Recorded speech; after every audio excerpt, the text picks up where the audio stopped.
последние дни мы видим и слышим, как на очень высоком уровне в Великобритании и в США муссируется тема о том, что киевский режим сможет наносить удары вглубь территории России западными вооружениями большой дальности. И, судя по всему, это решение либо вот-вот будет принято, либо, судя по всему, вообще уже принято. И эта вещь, конечно, экстраординарная. Хотелось попросить прокомментировать то, что происходит.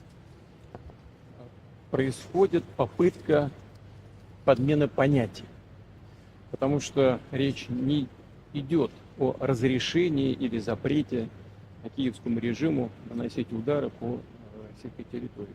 Он и так наносит с помощью беспилотных летательных аппаратов и другими средствами, но когда речь идет об использовании высокоточного оружия большой дальности западного производства, это совершенно другая история.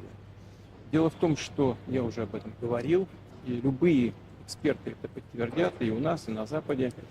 Наносить удары современными высокоточными системами большой дальности западного производства украинская армия не в состоянии. Она не может этого делать.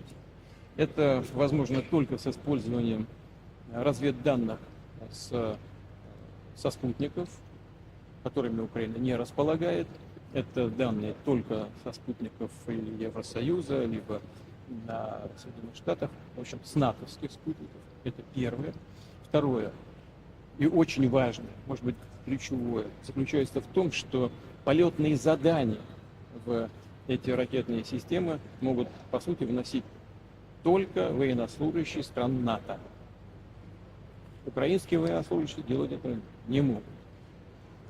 И поэтому речь идет не о том, чтобы разрешать украинскому режиму наносить удары по России этим оружием или не разрешать.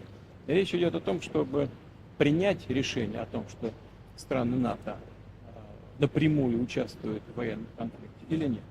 Если это решение будет принято, это будет означать не что иное, как прямое участие стран НАТО, Соединенных Штатов, европейских стран в войне на Украине. Это их прямое участие. И это уже, конечно, существенным образом меняет саму суть, саму природу конфликта. Это будет означать, что страны НАТО, США, европейские страны воюют с Россией.